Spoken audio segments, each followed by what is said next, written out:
Welcome you to our today's live session. So in today's live session, as we conduct daily live session for our CIV examination, so in today's live session we are going to discuss our AVFM unit number 24 MCQs. The topic is green and sustainable financing. So friends, daily we are conducting one MCQs and from one unit, and this is our unit number 24. Overall there are 25 units in AVFM. So this is the second last unit of AVFM. So hopefully you are enjoying all these particular videos. If you haven't watched all the previous videos, the link is provided in the description section. The playlist link is provided in the description section. You can go through. So friends, before beginning this particular lecture, let me introduce you to our special offer for today. So friends, this is a weekend learning extravaganza. So you will get 40% off on all CIV courses. So you can supercharge your knowledge with our meticulously crafted PDF, dynamic videos, confidence boosting mock test and much more. So act now. This unbeatable offer is only valid throughout this particular weekend. Use this code weekend40 for instant 40% discount on your enrollment. So what you need to do, you need to install the particular app. The app link is, this is the app link, and the same link has been provided in the description section. So you just install this particular app and avail this 40% off. Now let's continue our today's MCQs discussion. The first question is on your screen. पहला question में आपसे पूछा जा रहा है कि IPCC का report जो है जो अगस्त 2021 में रिलीज हुआ था, इसका क्या मेन हाईलाइट था. ऑप्शन ए कह रहा है कि जो क्लाइमेट में चेंज ऑब्जर्व किया गया वो स्पेसिफिक रीजन में. ऑप्शन बी कह रहा है कि जो क्लाइमेट में चेंजेस ऑब्जर्व किए गए वो throughout the whole climate system था. ऑप्शन सी कह रहा है कि जो चेंज इन क्लाइमेट ऑब्जर्व किए गए वो इंडस्ट्रियल रिवॉल्यूशन से ऑब्जर्व किए जा रहे हैं. और लास्ट ऑप्शन कह रहा है कि क्लाइमेट चेंज जो है पास्ट डिकेड में ऑब्जर्व किया गया. दोस्तों सही जवाब है इसका ऑप्शन नंबर बी. तो दोस्तों ये जो IPCC रिपोर्ट है ये अगस्त 2021 में रिलीज हुआ था.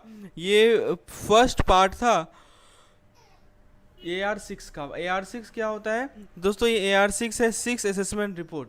So this AR6 is called sixth assessment report. तो ये सिक्स असेसमेंट रिपोर्ट का फर्स्ट पार्ट था और ये सबसे ज़्यादा कॉम्प्रिहेंसिव असेसमेंट था क्लाइमेट चेंज जो कि प्रोड्यूस किया गया. दोस्तों ये इस रिपोर्ट ने एसेस किया कि physical science based on climate change, और इसमें देखा गया है कि जो ये एक्सट्रीमली लाइकली है कि ह्यूमन एक्टिविटीज़ के कारण जो है हमारा जो भी ग्लोबल मीन सरफेस टेम्परेचर, आपको पता होगा 1951 से लेकर 2000 तक जो भी हमारा ग्लोबल मीन सरफेस टेम्परेचर बढ़ा है उसमें सबसे इंपॉर्टेंट रोल किसका है? ह्यूमन बीइंग का, राइट. तो इस रिपोर्ट ने ये देखा गया कि क्लाइमेट चेंज का जो इम्पैक्ट है वो ऑलरेडी अराउंड द वर्ल्ड में फील हो रहा है और ये ज़्यादा आगे आने वाले फ्यूचर में ज़्यादा सीवियर होने वाला है.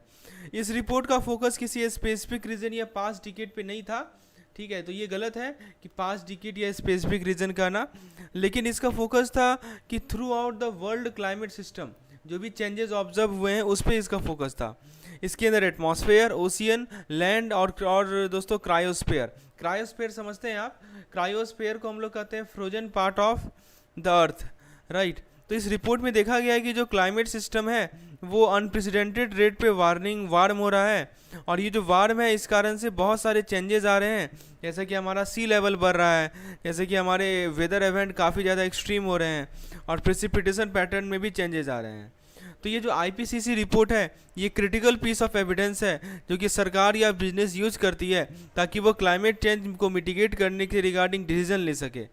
ये रिपोर्ट एक क्लियर और कॉन्साइज असेसमेंट प्रोवाइड करता है लेटेस्ट साइंटिफिक नॉलेज का क्लाइमेट चेंज पे, और ये एसेंशियल रिसोर्स है जो भी समझना चाहते हैं कि हमारे क्या चैलेंजेस हैं क्लाइमेट चेंज का, हमारा क्या अपॉर्चुनिटीज़ है क्लाइमेट चेंज का.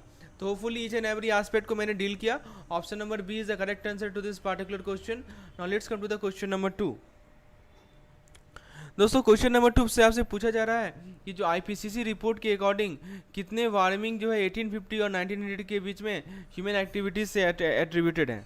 ऑप्शन है 0.5 degree Celsius, 0.9 degree Celsius, 1.1 degree Celsius, 1.5 degree Celsius. So all these things have been taken from your Macmillan book. Correct answer to this particular question is 1.1 degree Celsius. देखिए IPCC report ने estimate किया कि human activities का जो responsibility है वो कितना है? 1 degree centigrade of global warming,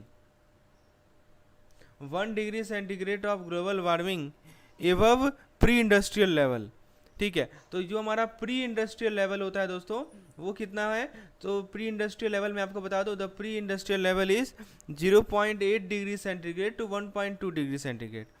तो दोस्तों ये जो हमारा 1850 और 1900 के बीच में वार्मिंग हुआ था, ठीक है, वो था 0.8 डिग्री सेंटीग्रेड। कितना था? 0.8 डिग्री सेंटीग्रेड का वार्मिंग था, जो कि अप्रॉक्सीमेटली इसीलिए कहा जा सकता है कि अप्रॉक्सीमेटली 1.1 डिग्री सेंटीग्रेड जो उस वार्मिंग का था वो किसके कारण था? ह्यूमन एक्टिविटीज़ के कारण है, राइट। इस आईपीसीसी रिपोर्ट में देखा गया कि जो वार्मिंग का रेट है वो एक्सेलरेट हो रहा है, और इस कारण से इसने कहा कि जो ग्लोबल वार्मिंग है वो 1.5 डिग्री सेंटीग्रेड तक पहुंच जाएगा 2030 से लेकर 2052 तक, यदि इमिशन लेवल करंट इमिशन जो है करंट लेवल पे ही रहा। तो इसका डिवास्टेटिंग इफेक्ट पड़ेगा हमारे प्लैनेट्स पे, और ये ज़रूरी है कि हम एक्शन लें ताकि इमिशन को रिड्यूस कर सकें और वार्मिंग को 1.5 डिग्री सेंटीग्रेड तक लिमिट कर सकें। तो इसके रिगार्डिंग कुछ एविडेंस साइट किया गया था आईपीसीसी के द्वारा, ताकि वो उस कंक्लूजन को सपोर्ट कर सके कि ह्यूमन एक्टिविटीज़ रिस्पॉन्सिबल है ग्लोबल वार्मिंग के लिए। तो सबसे पहला एविडेंस ये था कि जो ऑब्जर्व्ड इंक्रीज था ग्लोबल मीन सरफेस टेम्परेचर में, वो काफ़ी ज़्यादा है पिछले 1300 साल में। So it is unprecedented in the last 1300 year. दूसरा पॉइंट है कि जो ऑब्जर्व्ड ग्लोबल वार्मिंग है वो कंसिस्टेंट है, जो कि पैटर्न हम human caused emission of green house gas से एक्सपेक्ट करते हैं। यानी दोस्तों जो ह्यूमन के कारण जो ग्रीन हाउस गैस इफेक्ट आ रहा है उससे जो भी हम चेंजेस एक्सपेक्ट करेंगे, ठीक है, वही ऑब्जर्व हो रहा है। और लास्ट तीसरा पॉइंट है कि जो ऑब्जर्व वार्मिंग है वो किसी नेचुरल काउज के कारण नहीं है। और लास्ट तो ऑब्वियसली बात है, यदि नेचुरल कारण नहीं है तो ऑब्वियसली बात है यहाँ human intervention is the most important conclusion. ना द लास्ट पॉइंट इज कि जो हमारा ऑब्जर्व वार्मिंग है इससे वाइड रेंज ऑफ चेंजेस आ रहे हैं हमारे क्लाइमेट सिस्टम में, जैसे सी लेवल बढ़ रहा है, वेदर इवेंट एक्सट्रीम हो रहा है, प्रेसिपिटेशन पैटर्न में चेंज हो रहा है। तो दोस्तों ये जो आईपीसीसी रिपोर्ट है एक कॉन्सेंसस डॉक्यूमेंट है जो कि 100 ऑफ साइंटिस्ट ने मिलकर लिखा है across the world. So I think we have touched each and every aspect of this IPCC report. Correct answer to this particular question is option number C. Now let's come to the next question. तो next question में आपसे पूछा जा रहा है कि जो expected global temperature increase है अगले 20 साल तक आईपीसीसी रिपोर्ट के अकॉर्डिंगली वो कितना है। तो ऑप्शंस को देखते हैं। ऑप्शन है less than 1 degree centigrade, option B कह रहा है 1.5 degree centigrade, option C is asking 2 degree centigrade, and last option is more than 2.5 degree centigrade. So friends correct answer is option number B, around 1.5 degree centigrade. तो दोस्तों IPCC report present करता है कि जो global warming है वो 1.5 degree centigrade तक पहुंचेगा। कब से बीच में 2030 से लेकर 2052 तक, यदि इमिशन जो है अपने करंट लेवल पे कंटिन्यू रहा। तो इसका मतलब कि जो एक्सपेक्टेड ग्लोबल टेम्परेचर है अगले 20 साल में 1.5 डिग्री सेंटीग्रेड रीच करेगा, राइट। लेकिन ये जरूरी है नोट करना कि आईपीसीसी रिपोर्ट एक range of possible temperature increase को प्रेजेंट करता है, और ये जो रेंज ऑफ टेम्परेचर इंक्रीज है वो है 1.1 टू 2.6 डिग्री सेंटीग्रेड। ये जो रेंज ऑफ अनसर्टेनिटी है ये रिफ्लेक्ट इस बात को करता है कि कभी भी कुछ अनसर्टेनिटी है क्लाइमेट मॉडल में जिसका यूज करके हम प्रोजेक्शन कर सकते हैं। अच्छा खबर ये है कि आईपीसीसी रिपोर्ट ये भी प्रोजेक्ट करता है कि हम चाहें तो 1.5 डिग्री सेंटीग्रेड तक लिमिट कर सकते हैं वार्मिंग को, यदि हम अर्जेंट एक्शन लें ग्रीन हाउस गैस इमिशन को रिड्यूस करने के लिए। लेकिन इसके लिए आपको रैपिड और सस्टेन रिडक्शन चाहिए इमिशन का, और ये क्लियर नहीं है वर्ल्ड में कि आप ट्रैक कर सकें इस गोल को अचीव करने के लिए। तो दोस्तों कुछ की पॉइंट्स हैं जो कि हम कर सकते हैं ताकि ग्रीन हाउस गैस इमिशन को और लिमिट्स को 1.5 डिग्री सेंटीग्रेड तक रख सकें। तो सबसे पहला तरीका है दोस्तों रिन्यूएबल एनर्जी की तरफ स्विच होना। This is the utmost requirement, renewable energy की तरफ स्विच होना। दूसरा है दोस्तों अपने एनर्जी एफिशिएंसीज को इम्प्रूव करना, to improve our energy efficiency. तीसरा तरीका है दोस्तों ट्री प्लांट्स करना, टू प्लांट ट्री और अदर वेजिटेशन को प्लान करना। The fourth way that we have is to change our diets, right. तो डाइट को चेंज करना, चेंज आवर डाइट, ताकि हम लेस मीट और मोर प्लांट बेस्ड फूड खाएं। And the last point is to reduce our reliance on cars and other fossil fuels. So हमारा जो रिलायंस है कार पे या दूसरे फॉसिल फ्यूल्स पे, इसको कम करना। So these are some of the ways through which IPCC report IPCC has just given a good news that we can maintain our greenhouse gas emission level up to 1.5 degree centigrade above the current temperature. So we have to obviously question is कौन सा summit नवंबर 2021 में हुआ था जहाँ पे सरकार ने pledge लिया कि हम एक्सटेंसिव क्लाइमेट एक्शन लेंगे। Option A is G7 summit, option B is COP26 summit, option C is UN general assembly summit, and the option D that we have is World Economic Forum. So friends, let's discuss the correct answer to this particular question. दोस्तों correct answer है option number B COP26 summit. Now let me talk something about this COP26 summit. COP का full form है दोस्तों conference of parties. तो ये annual meeting होता है United nation framework convention on climate change, UNFCCC का, right. तो ये जो 26 COP था, ठीक है, वो हुआ था ग्लासगो स्कॉटलैंड में। कब से कब तक हुआ था? 31 अक्टूबर से लेकर 13 नवंबर तक। Okay, so Glasgow and it happened in Glasgow Scotland. So COP 26 में सरकार ने प्लेज लिया कि हम एक्सटेंसिव क्लाइमेट एक्शन लेंगे। क्या क्या प्लेज लिया वो मैं आपको बताता हूँ। पहला प्लेज लिया कि हमारा जो ग्रीन हाउस गैस इमिशन है उसे लिमिट किया जाएगा, राइट, उसे रोका जाएगा। फिर दोस्तों दूसरा इन्होंने प्लेज लिया कि रिन्यूएबल एनर्जी में इन्वेस्ट किया जाएगा, इन्वेस्टमेंट किया जाएगा। तीसरा पॉइंट इन्होंने लिया कि हमारा जो फाइनेंशियल सपोर्ट है उसे प्रोवाइड किया जाएगा किसी डेवलपिंग कंट्रीज़ को। सो फ्रेंड्स, COP26 का जो आउटकम था वो मिक्स्ड बैग था। एक तरफ दोस्तों बहुत सारे सिग्निफिकेंट अचीवमेंट थे, जैसे कि agreement to phase out coal power and to increase finance for climate adaptation. तो ओवरऑल COP26 एक स्टेप था राइट डायरेक्शन में, लेकिन दोस्तों बहुत ज़्यादा कुछ करना है to ensure that world is on track to meet the Paris agreement goal. So G7 summit हो गया, या UN जनरल असेंबली हो गया, या दोस्तों WEO हो गया, ये सब भी एक इम्पॉर्टेंट इवेंट्स हैं जो कि एड्रेस करते हैं क्लाइमेट चेंज को, लेकिन इनका सेम लेवल ऑफ अथॉरिटी नहीं है जितना कि COP26 का है। So friends, now let's discuss the next question that we have. Next question is कि हमारा जो COP27 है इसका फोकस क्या है, राइट? इसका मेन फोकस क्या है क्लाइमेट चेंज के पर्सपेक्टिव में। तो ऑप्शंस को देखते हैं। पहला है reducing green house gas. So reducing greenhouse gas emission, building resilience to climate change, delivering on commitment to finance climate action in developing country, and option D is all the above.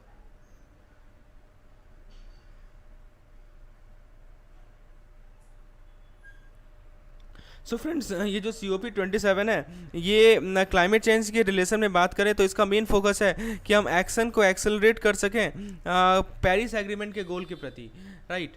सो तो Paris agreement ने ये कहा गया है कि जो global warming है उसको हम लोग 2 डिग्री सेंटीग्रेड से कम रखेंगे, प्रेफरेबली 1.5 डिग्री सेंटीग्रेड तक रखेंगे।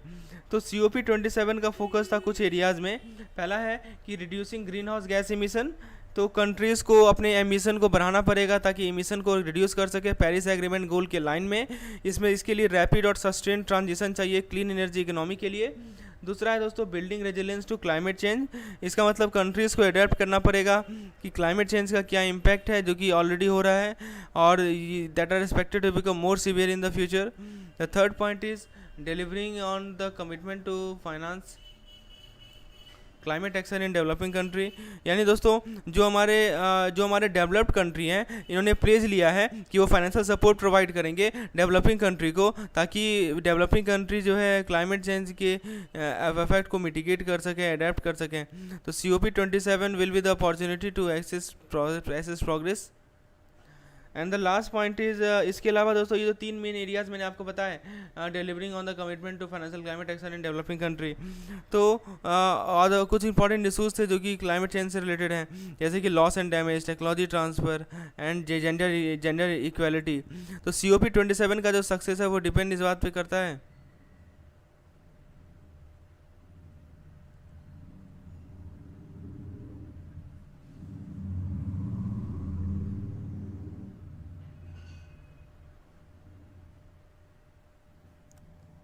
So friends, COP27 का success depends on willingness of the country to take ambition action on the climate change. So option number D is correct, यानी ये सभी के सभी जो हमारे स्टेटमेंट है क्लाइमेट चेंज की पर्सपेक्टिव में करेक्ट है. So friends, if you are targeting CIB 2023 and if you need any kind of study material in the form of PDF videos, mock test, daily quizzes, capsule PDF, so then you are the right place. आप हमारे comprehensive plan को opt कर सकते हैं.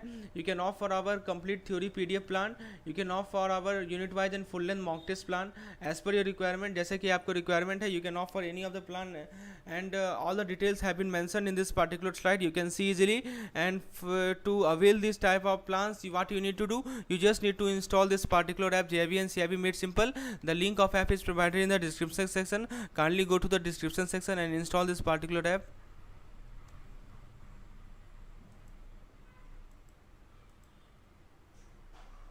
Now let's see the next question.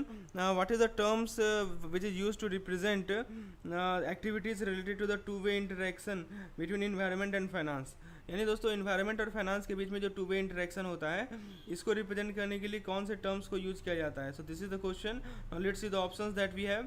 So options are sustainable finance, green finance, climate finance, and finally we have environmental finance. So please tell, see, correct answer is option number B, that is green finance. देखिए green finance एक term होता है जिसके द्वारा आप relate करते हैं activities को जो कि रिलेटेड है टू वे इंटरेक्शन बिटवीन, एक तरफ हमारा इन्वायरमेंट है, one way we have environment, and other way we have finance. Okay, so तो ग्रीन फाइनेंसिंग के अंदर दोस्तों प्रोजेक्ट का फाइनेंसिंग होता है, एक्टिविटीज़ का फाइनेंसिंग होता है जिसका पॉजिटिव इन्वायरमेंटल इम्पैक्ट होता है. साथ ही साथ दोस्तों इन्वायरमेंटल फैक्टर का इंटीग्रेशन होता है फाइनेंशियल डिसीजन मेकिंग में. तो ये आपको समझ में आ गया. जहाँ तक बात है सस्टेनेबल फाइनेंस की, तो ये एक ब्रॉडर टर्म है जिसके अंदर ग्रीन फाइनेंस भी आता है और साथ ही साथ दूसरे तरह के फाइनेंस भी आते हैं जो कि अलाइंड है प्रिंसिपल ऑफ सस्टेनेबिलिटी से. जहाँ तक बात है क्लाइमेट फाइनेंस की, तो climate finance is a subset of green finance. तो क्लाइमेट फाइनेंस का स्पेसिफिक फोकस होता है वैसे प्रोजेक्ट को फाइनेंस करना, वैसे एक्टिविटीज़ को फाइनेंस करना जो कि क्लाइमेट चेंज को एड्रेस कर रहे हैं. और लास्ट में दोस्तों है हमारा इन्वायरमेंटल फाइनेंस. इन्वायरमेंटल फाइनेंस एक ऐसा टर्म है जिसको इंटरचेंजेबली ग्रीन फाइनेंस के साथ यूज किया जाता है, लेकिन इसका आप ये ब्रॉडर सेंस में कह सकते हैं. इसके अंदर ब्रॉडर रेंज ऑफ एक्टिविटीज़ होते हैं जिसके अंदर इन्वायरमेंटल प्रोटेक्शन को फाइनेंस करना, कंजर्वेशन को फाइनेंस करना आता है. यदि हम कुछ एग्जाम्पल्स की बात करें ग्रीन फाइनेंस का, ताकि आपका कंसेप्ट क्लियर हो. देखिए जैसे कि मैं आपको बताऊं, investing in renewable energy project. आप मान लीजिए कि किसी रिन्यूएबल एनर्जी प्रोजेक्ट में इन्वेस्ट कर रहे हैं, right. So this comes under green finance. एक ये तरीका हो गया. दूसरा एग्जांपल है you are financing energy efficiency upgrade. So what you are financing? Energy efficiency upgrade. Okay, the third example is you are supporting sustainable agriculture. You are providing loans to businesses that are committed to environmental sustainability. So green finance दोस्तों rapidly grow कर रहा है जैसे जैसे investor और business जो है अपनी इस चीज़ को रिकॉग्नाइज कर रहे हैं कि क्लाइमेट चेंज को कैसे एड्रेस किया जाए. और ग्रीन फाइनेंस का जो ग्रोथ है ये इसके पीछे बहुत सारे फैक्टर्स हैं. पहला फैक्टर है ग्रीन फाइनेंस के ग्रोथ के पीछे अवेयरनेस बढ़ना, right, the increase awareness of the environmental impact of the economic activity. दूसरा कारण है ग्रीन फाइनेंस का, वो है growing demand for sustainable product. तो जो हमारे सस्टेनेबल प्रोडक्ट हैं इनका डिमांड कंटिन्यूसली ग्रो हो रहा है. तीसरा कारण है दोस्तों नए फाइनेंशियल प्रोडक्ट का डेवलपमेंट, टेक्नोलॉजी का development. And the fourth reason is increasing pressure from the government. So green finance एक इंपॉर्टेंट रोल प्ले कर रहा है ताकि हम सस्टेनेबल इकोनॉमी में ट्रांजिशन ले सकें. इससे आप जो है ये हेल्प कर रहा है प्रोजेक्ट को फाइनेंस करने में जिससे कि ग्रीन हाउस गैस एमिशन को कम करेगा, इन्वायरमेंटल को प्रोटेक्ट करेगा और जॉब्स को क्रिएट करेगा. सो ग्रीन फाइनेंस जो है ज़्यादा से ज़्यादा इंपॉर्टेंट होने वाला है आगे आने वाले दिनों में. So hopefully you have understood the importance of this green finance. Now let's see the next question. Next question is what is the key difference between green finance and sustainable finance. तो अभी हमने आपको green finance के बारे में detail में discussion किया. अब सवाल ये है कि ग्रीन फाइनेंस और सस्टेनेबल फाइनेंस के बीच में क्या बेसिक डिफरेंस है. So now let's see the options that we have. आइए दोस्तों जरा ऑप्शंस को देखते हैं. Let's go through the options.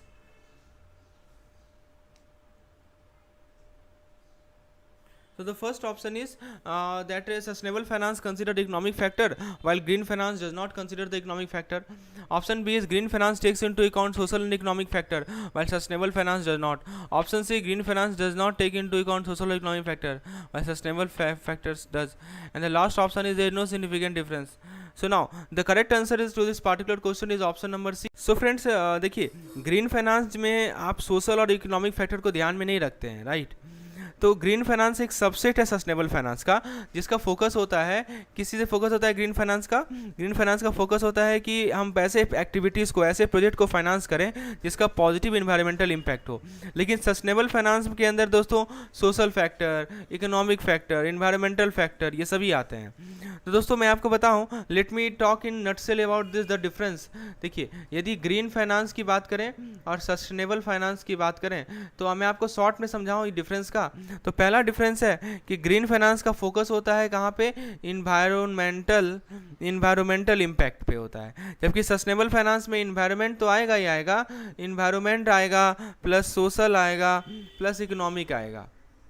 Okay तो ये पहला डिफरेंस है। दूसरा डिफरेंस ये है कि ग्रीन फाइनेंस के अंदर प्रोजेक्ट्स और एक्टिविटीज़ होते हैं जिनका पॉजिटिव इन्वायरमेंटल इम्पैक्ट होता है, जिनका क्या होता है दोस्तों? Positive environmental impact.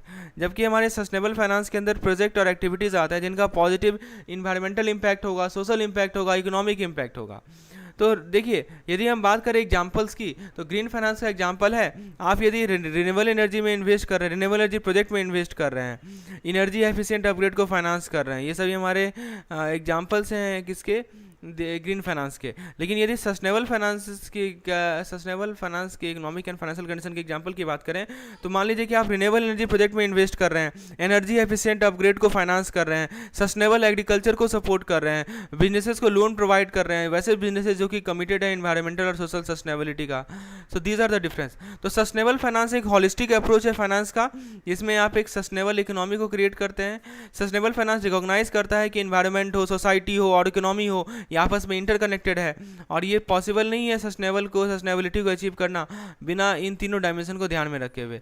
जबकि ग्रीन फाइनेंस एक वैल्यूएबल टूल है सस्टेनेबिलिटी को प्रमोट करने के लिए, लेकिन ये जरूरी है याद रखना कि ये एक सॉल्यूशन का एक जस्ट पार्ट है, राइट? सस्टेनेबल फाइनेंसिंग जो है कॉम्प्रिहेंसिव अप्रोच है, ताकि जिससे आप ट्रू सस्टेनेबल इकोनॉमी को क्रिएट कर सकते हैं। So I think the concept is clear now, the difference between green financing and sustainable financing. Now let's see the next question that we have. अगला question है कि हमारा जो क्लाइमेट फाइनेंस होता है, तो इस टर्म का क्या मतलब है? What is the meaning of this term climate finance? So we have already discussed this climate finance, environmental finance and this green finance. So अब पूछा जा रहा है कि जो climate finance है इस टर्म्स का क्या मीनिंग है? This is the question. So now let's see the option that we have. Option number 1 है कि financing projects related to economy and environment.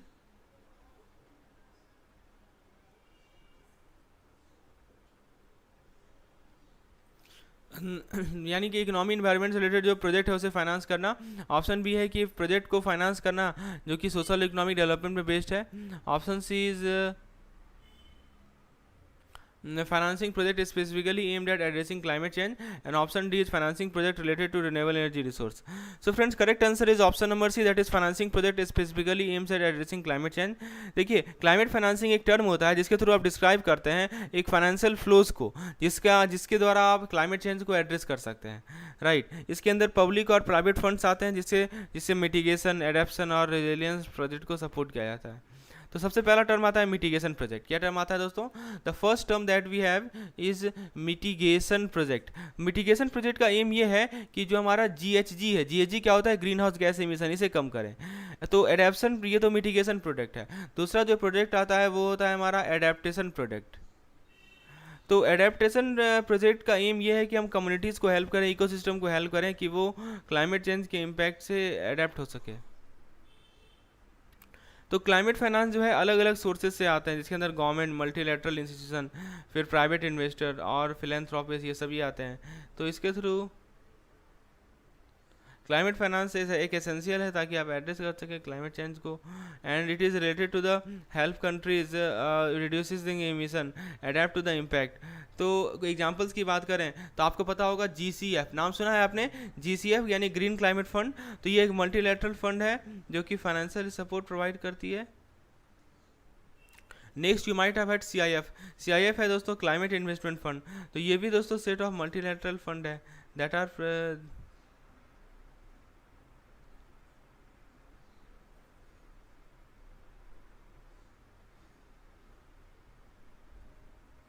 And the next world bank का climate investment project, ये programme है जो कि financial support provide करते हैं developing countries को।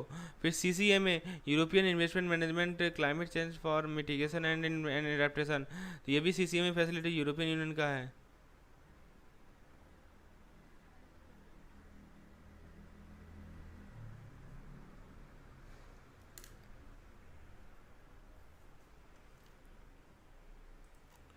Now let's come to the next question that we have. Which phrase encompasses all form of financial activities that aid in the achievement of sustainable development? तो आपको बताना है कि इनमें से कौन सा फ्रेज है जिसके अंदर सभी प्रकार के फाइनेंशियल एक्टिविटीज़ आते हैं जो कि सस्टेनेबल डेवलपमेंट को अचीव करने में हेल्प करते हैं। Green finance, climate finance, sustainable finance, ethical finance. Obviously correct answer is option number C, sustainable finance, because we have already discuss this particular question. Global sustainable investment alliance के according कितना पैसा जो है सस्टेनेबल और ग्रीन इन्वेस्टमेंट में मनी हेल्ड है?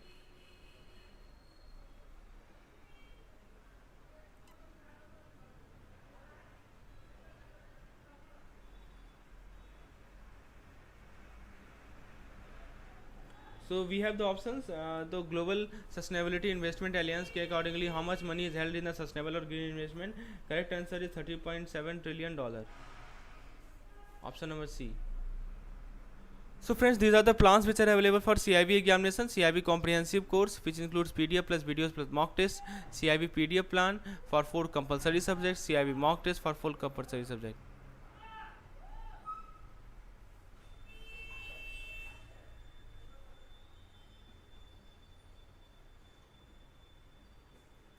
Next is how much money does the International Energy Agency estimate need to be invested in global energy industry by 2035 to avoid climate change hazard?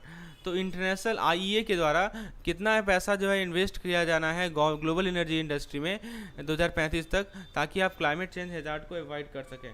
So the correct options are $25 trillion, next is $40 trillion, next is $53 trillion, and finally is $70 trillion. Correct answer is $53 trillion. Option number C is the correct answer. So friends, this is the interface through which you can install our particular app JIB and CIB Made Simple.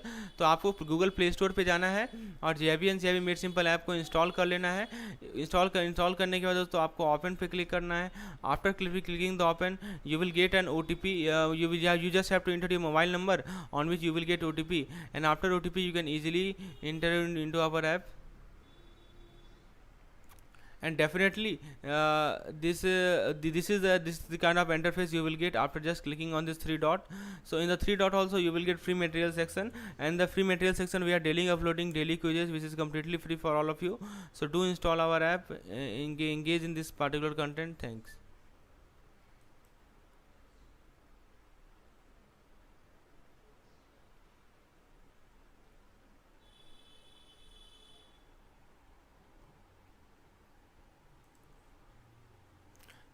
So that's all for today.